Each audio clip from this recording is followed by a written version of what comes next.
La Traverse, Bois-Chaud-Sud en transition, épisode 1. Portrait et récit d'un territoire en mouvement.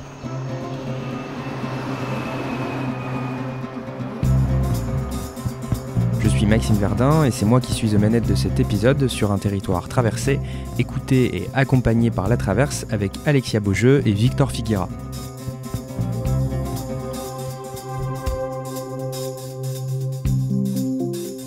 Bois-Chaud-Sud, ancienne étape de notre Tour de France radiophonique, a bien bougé depuis notre passage en novembre 2019. Sur place, la démarche Bois-Chaud-Sud en transition a vu le jour il y a quelques mois et prétend aujourd'hui rassembler les forces vives du territoire pour construire avec tout le monde un projet de transition ambitieux tourné vers la résilience. Dans cet épisode, on s'attachera à dresser un portrait général du territoire et à dégager les principaux enjeux qui l'occupent aujourd'hui. On verra ensuite comment les graines de résilience, les alternatives, les initiatives de transition apportent des réponses concrètes à ces problématiques.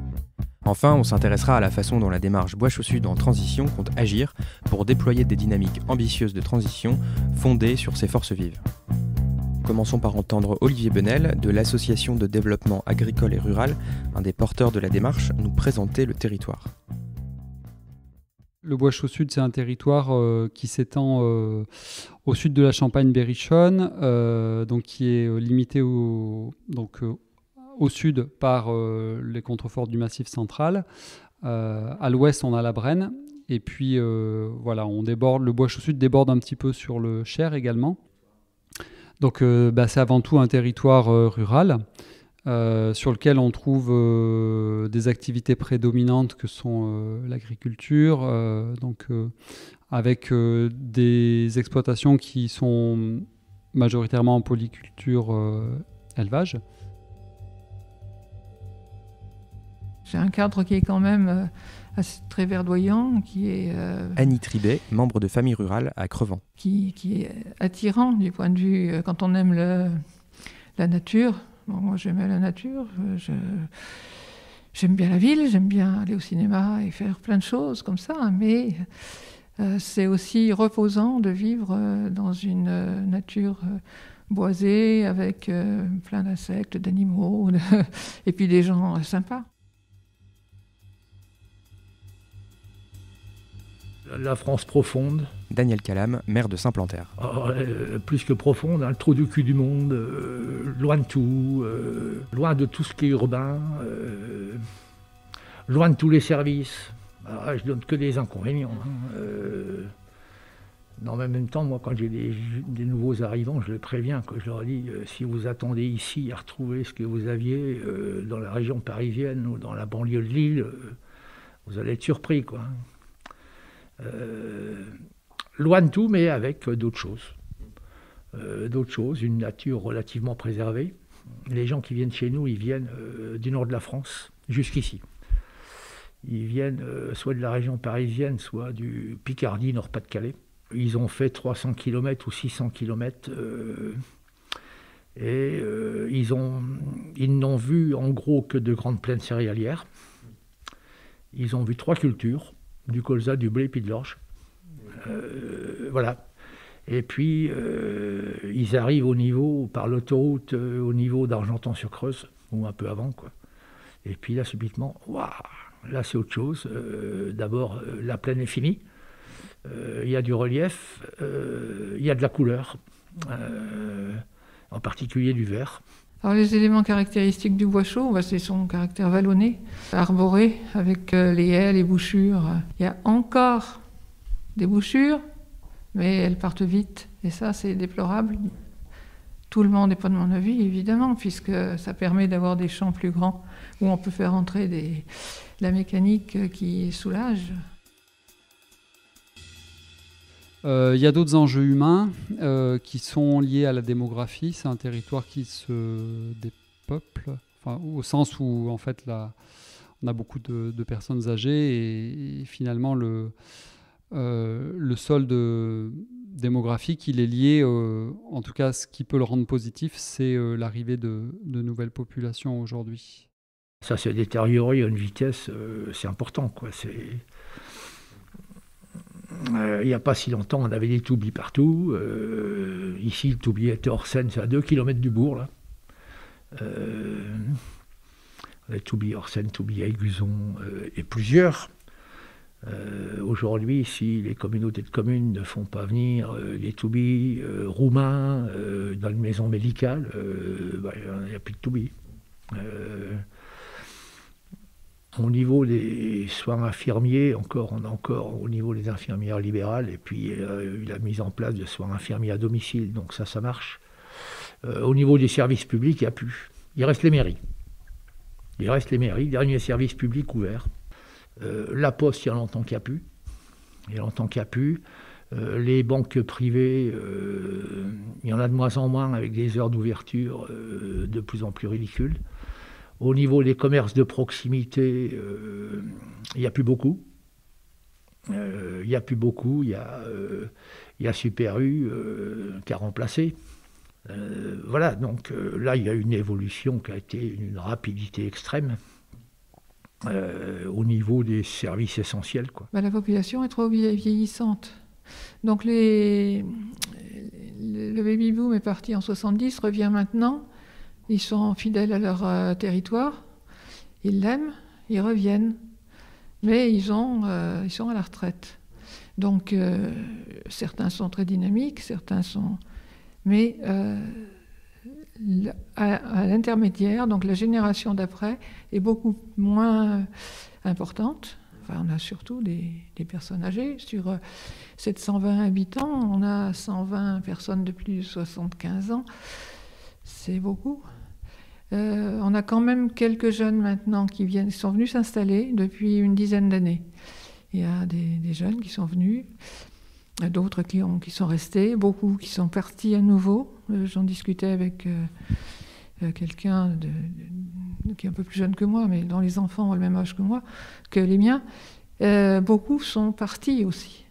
Sur cette tranche de génération de trentenaires, il y en a beaucoup qui sont ailleurs, qui sont à Paris, qui sont au Canada, aux États-Unis, qui sont...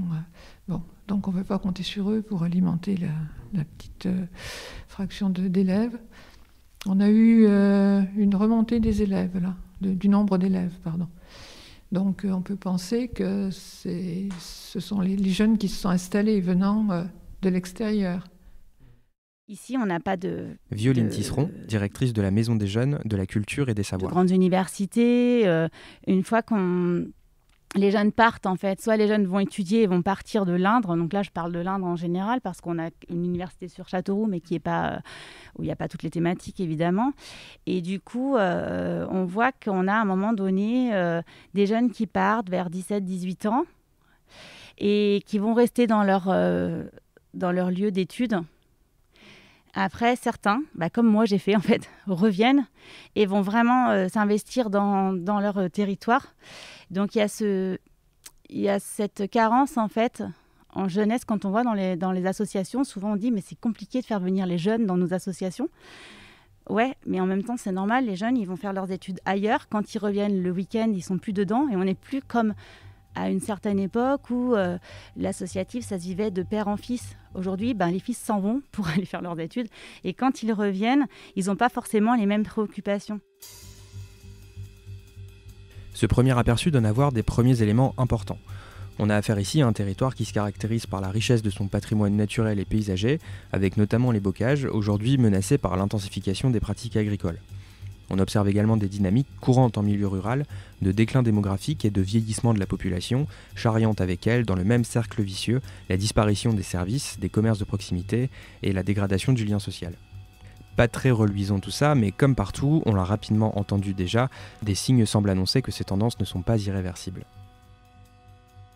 Alors je dirais qu'il y a quand même pas mal d'initiatives.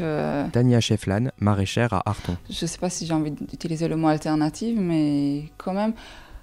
On n'a pas, en tout cas ici, on n'a pas vraiment des grandes villes autour de nous ici. Hein. Il y a Châteauroux, il y a La Châtre, il y a Argenton-sur-Creuse. Ce sont des villes, je trouve, relativement petites, très accueillantes. Mais il se passe quand même énormément de choses. Ouais, tout simplement, il y a beaucoup de rassemblements. Enfin, il y a autour de la musique traditionnelle, autour du spectacle, autour justement des transitions. Donc, il y a toujours quelque chose à faire. Enfin, c'est vraiment, on ne peut pas s'ennuyer ici. Donc, c'est vrai que c'est très agréable. Ouais, on est venu en 2012. Voilà. Marion Rénéric, porteuse de projet à Batte-Colpin. On se plaisait quand même bien en région parisienne, mais c'était un peu aller dans le mouvement inverse. Donc quand je suis arrivée ici, donc on a rencontré, il y avait un café, le bar alternatif qui existait à l'époque, qui a ouvert quand on est arrivé. Donc on a rencontré pas mal de monde grâce à ça. C'est quand même un peu les lieux sociaux finalement, les cafés. Et puis moi je me suis vite rendu compte qu'au niveau de la jeunesse, il n'y avait pas de proposition. Sur Argenton, il n'y avait pas de structure d'accueil ou d'écoute ou de relais. Donc j'avais commencé à monter un projet d'accueil jeunesse. Parce que aussi les gens que je connaissais me parlaient de cette difficulté-là. Il n'y avait pas de structure et il n'y avait pas de... Voilà, il y avait beaucoup de jeunes en désœuvrement, entre guillemets. Et puis, comme c'était beaucoup de personnes qui avaient des intérêts au niveau de l'art, de la musique, on a eu pas mal d'idées collectivement pour proposer quelque chose. Et donc, quand on a été voir la mairie avec ce début de projet, elle nous a parlé d'un projet qui était déjà déposé par la FOL et la MRJC. Et qui donc a donné lieu peu de temps après au point relais accompagnement jeunesse, le PRAJ. Donc voilà, c'était une super nouvelle en fait que finalement il y ait quelque chose qui soit déjà en cours de création, que ce soit à Batte-Colpin, mais même à Argenton, le point relais accompagnement jeunesse, finalement il accompagne des projets de jeunes sur des idées qui sont amenées par les jeunes, donc c'est ça qui est vraiment intéressant. Maintenant il n'y a pas de lieu d'accueil et voilà, ça vient pas forcément jusqu'ici, donc moi je me dis que proposer des activités, proposer des temps d'accueil des jeunes, que ce soit ici à la maison des associations ou dans différents lieux dans les villages, ça pourrait être une bonne chose. Donc du coup l'année dernière je suis retournée à la DAR pour les ateliers de la création, et là j'ai rencontré aussi d'autres personnes qui ont des projets d'activités agricoles, sur de la cueillette sauvage, des jardins-forêts, de l'apiculture, les plantes aromatiques et médicinales. Et du coup, en fait, ça a fait réseau en fait, de se retrouver aux ateliers de la DAR. Et puis, donc, le point relais accompagnement jeunesse, il est aussi en fait, ça a donné lieu à un espace de vie sociale qui a été créé il y a 2 ans. Donc du coup, comme nous on avait des idées de lieux collectifs, on s'est plutôt associé à cette démarche-là, qui propose des petites formations pour les associations et qui notamment fait des réunions publiques pour essayer avec les citoyens d'imaginer comment mettre en place un lieu qui serait un lieu collectif, ouvert, petit tiers-lieu. On sent qu'il y a quand même beaucoup d'initiatives. Catherine Trouche et Stéphane Koch, porteuses et porteurs de projets à Rezé. On sent qu'il y a quand même des envies de faire... mais les gens sont isolés, ils ont besoin de réseau, ils ont besoin et on ne peut pas faire des choses... Moi hier j'ai encore une jeune fille qui m'a appelée, un peu seule, et qui a envie de faire plein de choses, et c'est vraiment l'occasion là, parce qu'elle me dit, moi de moi-même je ne peux pas faire. Oui, il y a une dynamique qu'on sent, individuelle et plus, des installations de gens jeunes, des jeunes gens qui reviennent, qui ne sont pas forcément partis très loin, mais qui viennent s'installer, qui rachètent des vieilles baraques aussi. Il y a une vraie dynamique autour de projets estampillés écologistes, enfin voilà, ça peut être la permaculture ou l'élevage, les petits élevages, des choses comme ça. Moi, dans le milieu de l'artisanat, puisque je suis un artisan d'art, on est nombreux, en fait, on est assez nombreux. Pour donner un exemple, donc, je suis artisan d'art, sculpteur sur bois, de formation à l'école Boulle, à Paris. Bon. Et en fait, il y a une collègue, pareil, un peu plus jeune que moi, mais qui sort aussi de l'école Boulle, de l'atelier, qui a une même prof, qui a installé à côté, enfin pas à côté de chez moi, mais bon, voilà, c'est au même secteur. Mais bon, voilà. Mais du coup, il y a de la dynamique, il y a un manque de confiance. C'est un peu la malédiction des endroits qui se voient comme étant des endroits arriérés. Hein, voilà. Donc forcément, pour se sortir de là, un exemple pour notre village, Rezé, la maxime, comment dire, enfin la devise du village qui a été mise en place, je pense, dans les années 70-80, je pense que c'est pas si vieux que ça. C'est quand même Rezais, le village qui refuse de mourir, ou qui ne veut pas mourir, je sais plus. Tout est là, quoi. Donc on est dans un pays qui se prétend moribond, mais qui refuse de mourir, mais qui de fait est... Donc il y a ce problème de... Alors je pense qu'on commence à sortir un peu de ça, quoi. La preuve c'est que cette devise, par exemple, on est censé l'avoir effacée.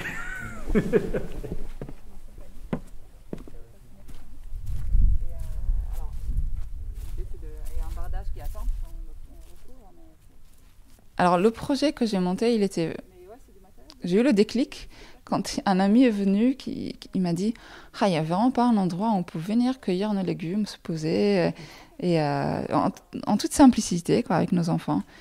Et ce jour-là, j'ai vraiment eu le déclic en disant « mais oui, mais c'est vrai ». Il y a quand même des fermes qui font un peu de cueillette, mais je suis persuadée que des fermes maraîchères, il n'y en a pas assez.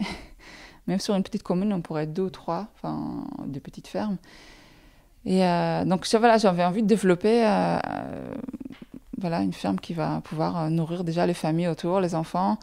Et l'une des mes plus grandes motivations, et qui du coup aujourd'hui commence à s'aboutir et à ma plus grande joie, c'est de fournir les cantines scolaires. Ça a vraiment été ma priorité. Alors, ce qui était un chouette aboutissement aussi, c'est qu'avec la municipalité, on a mis en place assez rapidement un marché aussi sur la commune. On s'est réunis entre mairie et donc il y a un producteur de fromage de chèvre. Alors dans la commune d'à côté, à Jolibois, il y a une fille qui s'est installée, pareil, il n'y a pas longtemps, en poule pondeuse et fromage de chèvre aussi. Qu'est-ce qu'on a ? On a des producteurs donc de viande. Donc on s'est réunis à peu près 3 fois. On a mis en place donc un règlement intérieur. On a choisi le créneau. On a fait une petite étude de marché. Et on a lancé le marché au mois de décembre, pardon. Ça a été vraiment ça avait du succès, quoi. Enfin, il y avait du monde. On a écoulé nos marchandises, donc on est super contents. Et on va le reprendre. Là, on est en petite pause parce que tout le monde arrive en fin de stock. Et on va reprendre au mois de mars. Donc c'est parti pour un marché sur la commune les vendredis après-midi, quoi. C'est super, ouais. Ça fait du bien à tout le monde. Et les gens sentaient qu'on était en confinement, je pense, quand on l'a commencé. Ils étaient contents de sortir. Et on a une épicerie qui fait bar aussi. Bon là, le bar est fermé, mais je pense qu'une fois qu'on serait sorti de cette pandémie, souvent, en fait, en fin de marché, il y a quand même la restauration et les bars, ça marche très bien. Les gens, ils ont envie, quoi. En plus, c'est un vendredi, on est en fin de semaine, on fait nos courses, on se retrouve on fait des rencontres, on discute avec les producteurs, donc c'est tout à fait possible, du coup. Donc, Les gens font plus attention à ce qu'ils bouffent. Moi, je suis surpris maintenant d'aller chez des concitoyens et puis tout d'un coup, sur la table, je vois un litre de lait bio. Ben, tiens, il y a peut-être que ça qui est bio dans la maison, mais premier achat. Voilà. Il y a des paysans locaux ici qui ont fait leur ouverture de commerce à Neuville, là, que des produits bio, et je vois des gens d'ici qui y vont. Non, ben, ça y est, c'est un peu enclenché, quoi.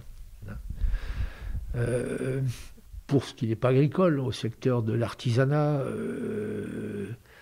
je pense à des plombiers chauffagistes qui sont en train, qui à 15 ans n'installaient que des chaudières à fioul. Puis si on leur disait à l'époque qu'il y a d'autres moyens pour chauffer une maison, le fioul c'est bien, hein, voilà, ou à gaz. Et puis petit à petit, qui ont évolué, puis qui deviennent des vrais pros d'énergie renouvelable, quoi. Hein, et c'est des entreprises très locales, hein. On est une en tête à Aiguzon, une en tête à Aigurande, qui font aujourd'hui la promotion du chauffage au bois avec des plaquettes, avec des granulés, ou même du bois bûche, mais avec des chaudières performantes, de la géothermie, de l'aérothermie, pompe à chaleur, quoi. Et puis moi je vois au niveau municipal, quand on parle de ça, quand on parle de transition au niveau de la population, au niveau du conseil municipal, c'est acquis, oui, c'est dans les mœurs. Oui, on sait qu'il faut changer les choses.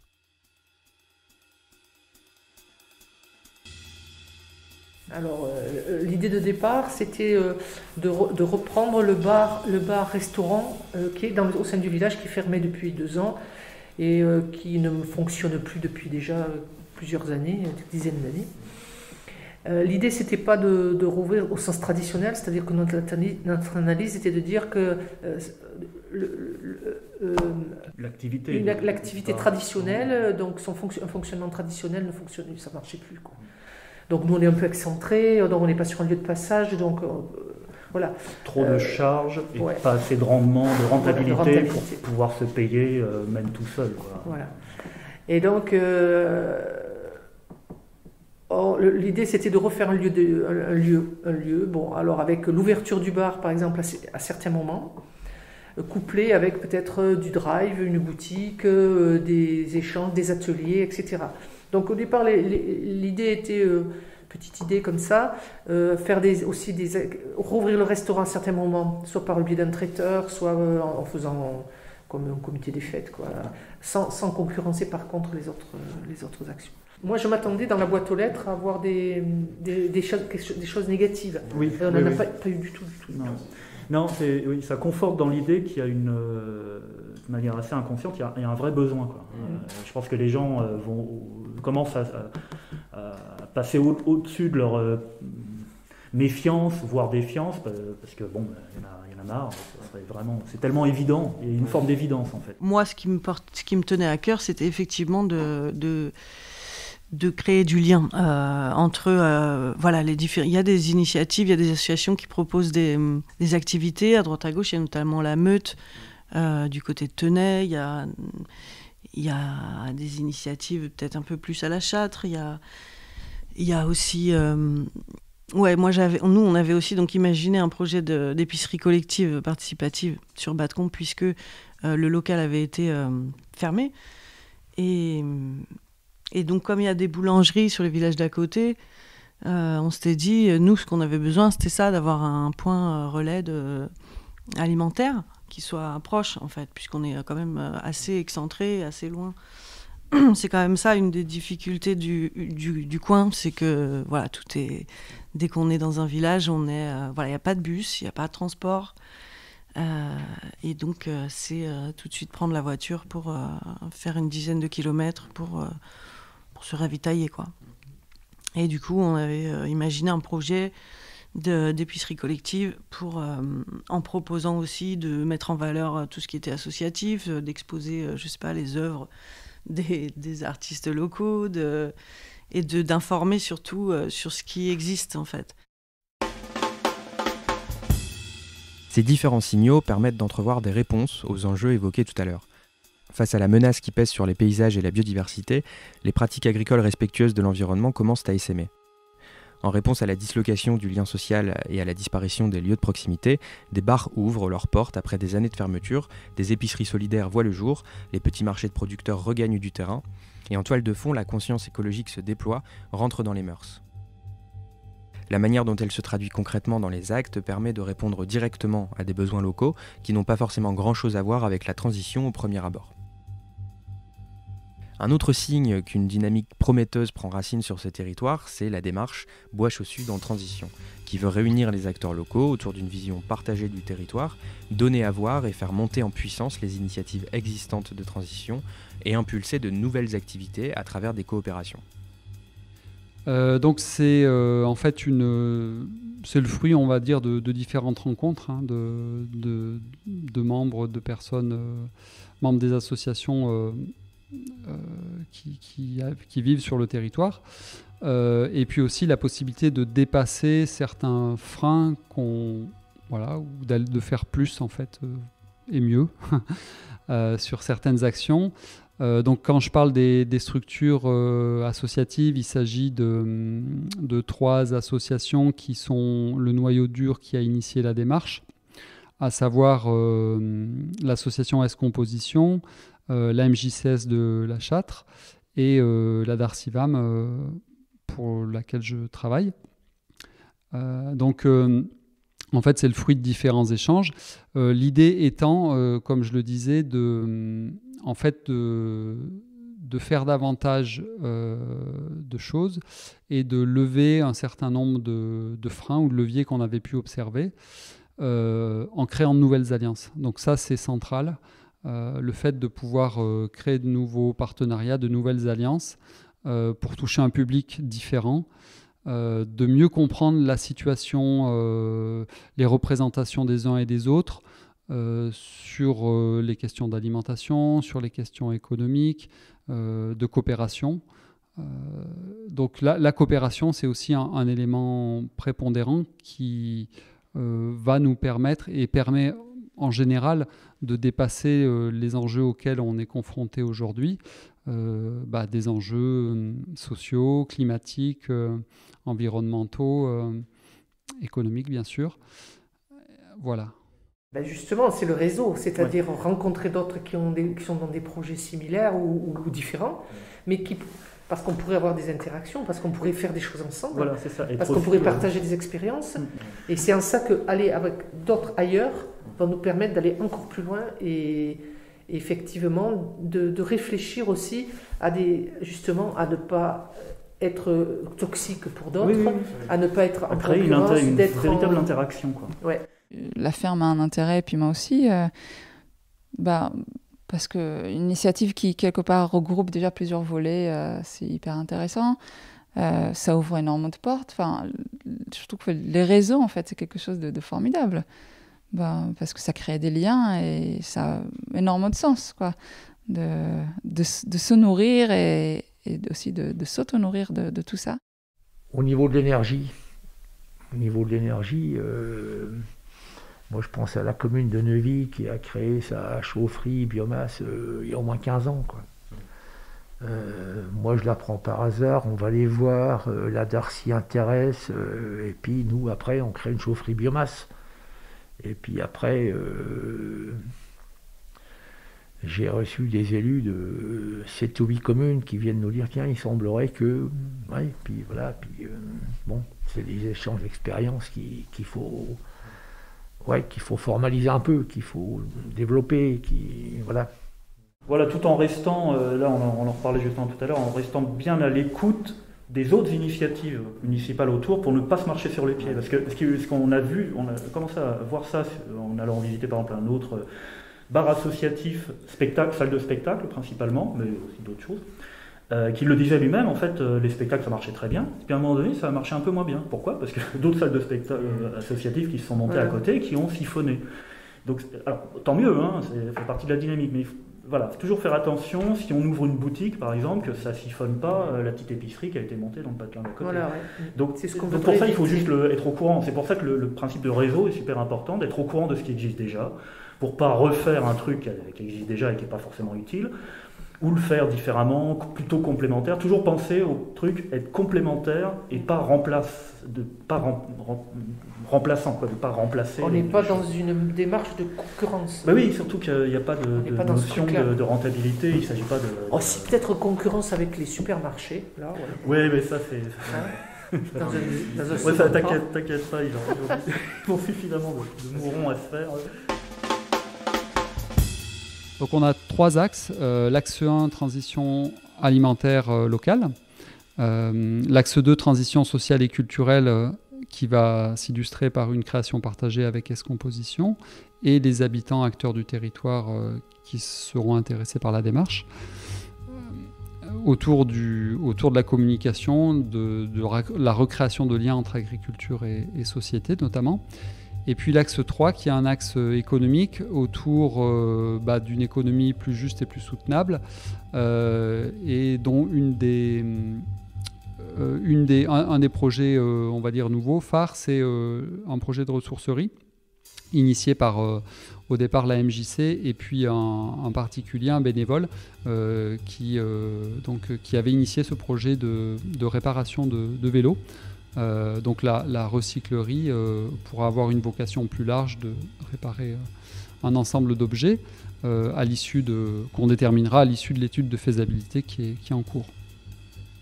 À la Traverse, dans tout ça, on organise une grande enquête qui doit permettre au plus grand nombre de s'exprimer sur le territoire.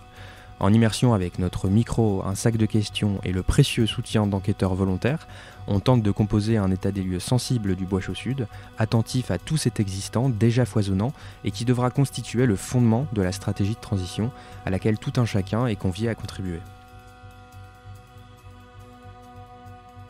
Ce point de départ, c'est de se renseigner sur l'existant et de faire avec et pour les personnes qui habitent ce territoire. Donc le avec est important parce que c'est ces personnes qui justement que l'on va interroger et que l'on va impliquer dans l'état des lieux.